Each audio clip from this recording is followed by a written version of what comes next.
Bapak menyiapkan bekal ini untuk saya. Nara menyipitkan matanya. Argan mengangguk.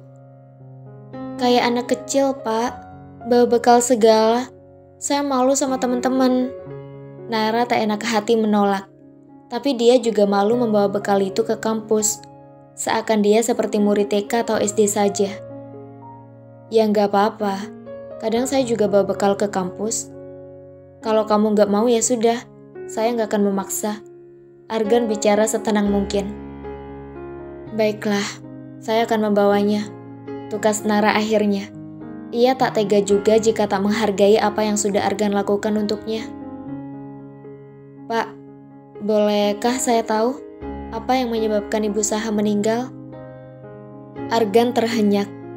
Selalu ada luka menyayat yang seolah melumpuhkan pertahanannya setiap kali ada pertanyaan yang menanyakan seputar kematian almarhumah istrinya. Sesuatu yang tak ingin ia korek dan bagi pada semua orang. Begitu juga orang tua dari almarhumah Mareta yang hingga detik ini masih syok, bersedih, dan berusaha mengubur dalam-dalam rasa sakit karena kehilangan. Sebuah peristiwa yang mengukir trauma mendalam di hati sang anak. Ia yang melihat pertama kali sang ibu meregang nyawa di bed up. Tubuhnya terbenam air merah bersimbah darah yang bersumber dari pergelangan tangannya. Bau anyir darah menyeruak, dan ditemukan sebilah cutter dengan sidik jari Mareta tertinggal di sana. Mareta bunuh diri dengan meninggalkan sejuta misteri bagi orang-orang terdekat yang hancur kehilangannya. Sesuatu yang menorehkan bongkahan luka bernanah yang masih terasa perih di hati Argan. Hingga detik ini, ia merasa gagal menjadi seorang suami. Dan ia tak tahu pasti motif apa yang melatar belakangi tindakan bunuh diri sang istri. Tak ada satupun catatan, diari, atau jejak apapun yang ditinggalkan istri. Semalam sebelum peristiwa naas itu terjadi, ia dan Mareta sempat memadu kasih, dan ia bisa melihat Mareta tersenyum bahagia. Lagi-lagi Argan tercekat. Kredibilitasnya sebagai suami seolah tiada arti. Ia meminta maaf pada orang tua Mareta berkali-kali dengan air mata menganak sungai. Ia meminta maaf atas kelalaiannya menjaga sang istri, hingga ia tak tahu selama ini Mareta mengidap depresi berat. Semua orang bertanya-tanya, apa yang menyebabkan Mareta begitu tertekan, sedang ia memiliki suami super baik dan penyabar beserta satu anak laki-laki yang sehat, soleh dan cerdas. Ketika waktu membunuh pelan-pelan segala tanya yang pernah berkecamuk, hati pria itu belumlah lepas dari rasa ingin tahunya. Ia masih mencari jawaban. Jawaban atas alasan Mareta melakukan bunuh diri. Dia tak akan menyerah untuk mendapatkan jawaban itu. Setidaknya ia mencoba mencari tahu pada sahabat-sahabat terdekat almarhumah. Barangkali Mareta sempat berkeluh kesah tentang kehidupannya. Hanya ada satu keterangan dari Lucy, sahabat dekat Mareta sejak SMA. Terakhir, Mareta mengeluhkan kepalanya yang sering pusing dan selera makannya yang menurun drastis. Tak ada informasi lain. Rekam jejak dramatis dan tragis itu menjadi faktor terbesar yang mengubah drastis karakter Saha yang sebelumnya periang, terbuka, menjadi sedemikian tertutup, terlebih pada orang asing, pemurung, dan sering menarik diri dari sosial. Konsultasi pada psikolog tak banyak membantunya. Kadang guru Saha memanggil Argan ke sekolah untuk membicarakan kondisi psikis Saha yang bermasalah. Anak sekecil itu harus menanggung traumatis masa lalu yang begitu menyakitkan.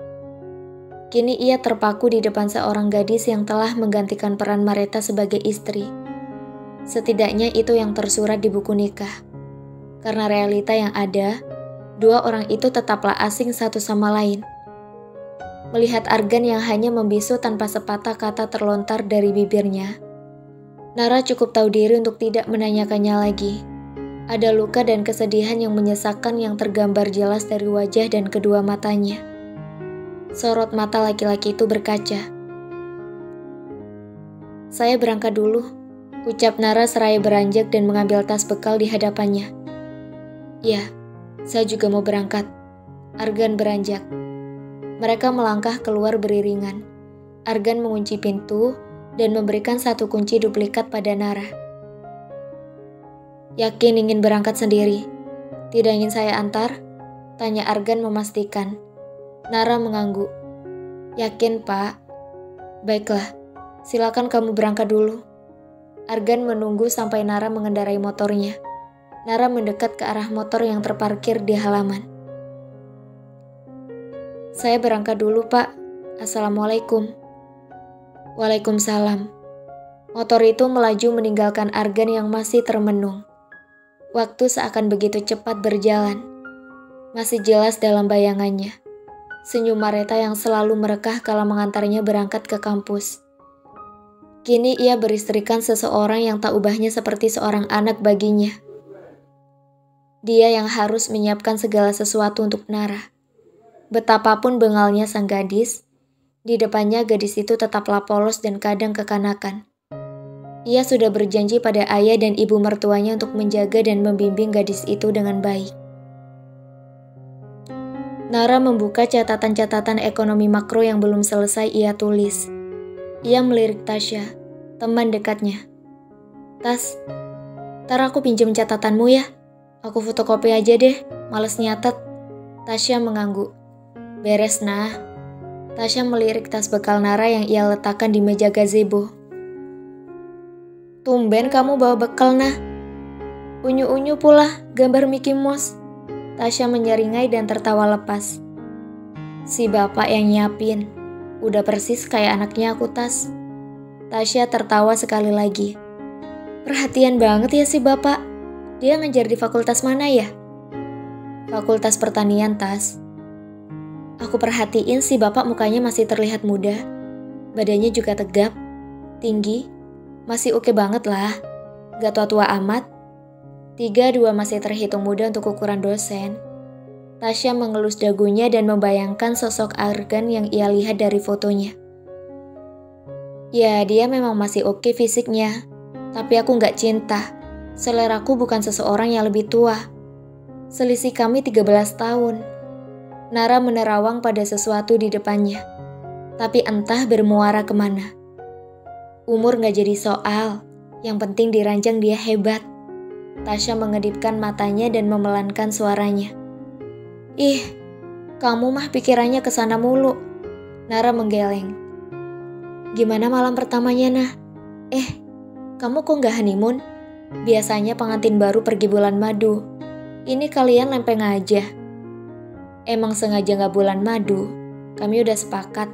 Aku minta si bapak jangan dulu nyentuh aku sebelum aku wisuda. Tasya menganga sekian detik.